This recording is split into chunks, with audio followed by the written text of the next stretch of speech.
Karibuni na ujambo ndugu mtazamaji pia msikilizaji wa channel yako pendelevu Kuna Nini News. Kuna Nini News ni channel yako TV online iliyo na makao yake huku nchini Uingereza. Tutakuletea habari za mashariki mwa Jamhuri ya Kidemokrasia ya Kongo, habari za kanda kama vile habari za kimataifa.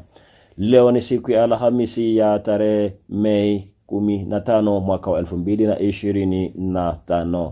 Haya ni matangazo yetu ya asubuhi ambayo moja kwa moja tunaelekea katika mji wa Goma na maeneo ya kando mwake, tukichukulia tarafa la Nyiragongo kama vile lile la Masisi, nafasi ambako utawala wa mahali ambayo ni M23 RDF jeshi la Rwanda kama vile washirika wao na AFC wanaendesha msako tangu wiki iliyopita kwa ajili ya kutafuta wale wanaowahita majambazi wa uwadi wa kila aina, FDLR, FARDC kama vile wazalendo, ambao kwao ni watu wanaoishi kinyume na ambao ni adui wa maendeleo ya mpango walionao.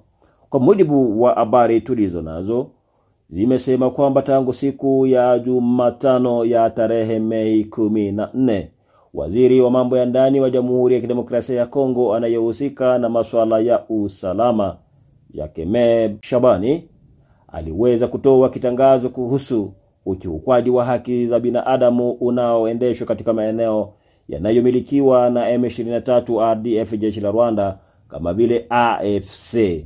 Hata hivyo akagusia na kuweza kutoa takwimu inayotokea baada ya msako unaoendeshwa na makundi hayo katika maeneo ya mji wa Goma na maeneo ya kando. Kwa mujibu wa waziri wa mambo ya ndani, imeripotiwa kwamba msako huo ulioanza tangu wiki iliyopita, imeripotiwa kuna visa vya watu 107 ambao wamekwisha uawa kupitia msako huo. Pamoja na hayo, kuna watu mbalimbali ambao wameweza kushikwa na kutekwa. Hao wanapelekwa mahali pasipojulikana na idadi yao inatangazwa kuwa watu 4,000, mkiwemo wa baba, wa mama, vijana kama vile wazee. Na pamoja na hayo vile vile kuna shuhudiwa ubakaji na mambo mengine kadha ambao ni kinyume na haki za binadamu.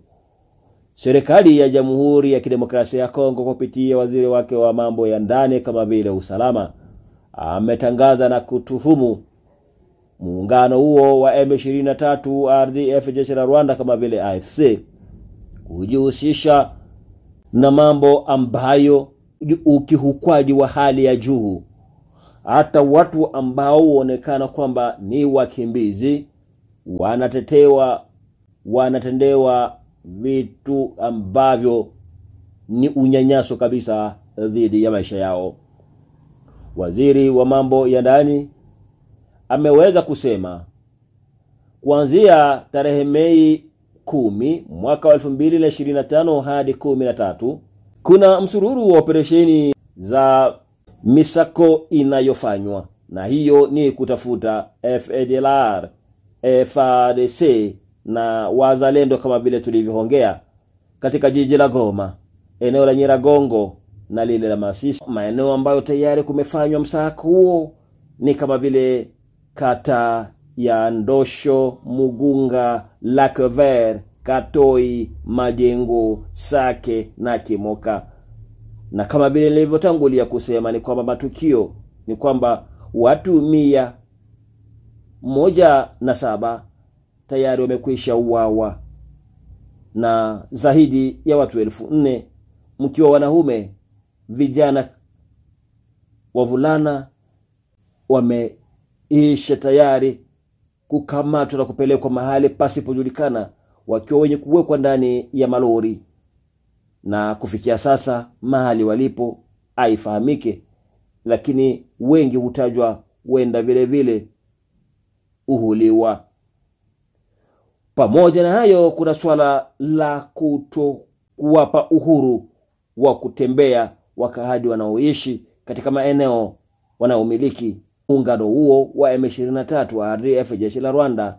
Kitangazo cha waziri wa mambo ya ndani kimeweza kudokeza Ikiwa haitoshi, kwenye kitangazo cha waziri wa mambo ya ndani wa Jamhuri ya Kidemokrasia ya Kongo wamesema kuna watu ambao wameweza kusimikwa kwenye ardhi ya Jamhuri ya Kidemokrasia ya Kongo, na watu wao ni familia za raia wa Rwanda ambao hao wana ID zao au kadi zao au vitambulisho vyao vya Rwanda, lakini hao upelekwa na kusimikwa katika maeneo ya ardhi ya Jamhuri ya Kidemokrasia ya Kongo, aswa mjini Goma, na kupewa kadi au ID za uchaguzi nchini Kongo, wakituhumiwa kwa makosa mengi au wakisingizio cha kwamba wana ID mbili ya Rwanda na ya Kongo, ili kupata kisingizio mbele ya umma kwamba wao ni wahalifu.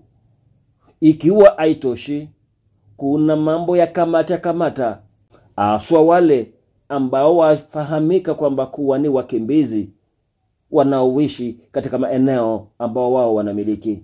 Serikali ya Jamhuri ya Kidemokrasia ya Kongo imelaani na kutoa mwito kwa jumuiya ya kimataifa, aswa Umoja wa Mataifa, kufahamu kwamba muungano wa M23 wa RDF, jeshi la Rwanda, inakiuka mikataba ya kimataifa, aswa ile ya Umoja wa Mataifa pamoja na yale makubaliano ya Geneva huko Uswisi ya mwaka wa 1951 inayozungumzia kuhusu kulindwa kwa mkimbizi, pamoja na azimio ya Umoja wa Mataifa 2773 iliyosainiwa hivi karibuni, muda si mrefu kufikia sasa.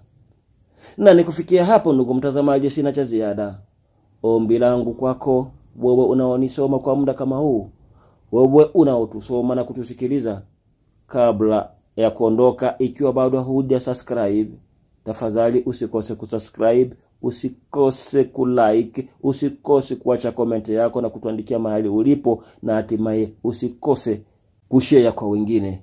Huo utakuwa ni mchango wako mkubwa kwetu na itatupelekea sisi kuja kesho kwa kishindo zaidi. Hadi hapo tutakapokutana tena hewani, tunawatakieni kila laheri.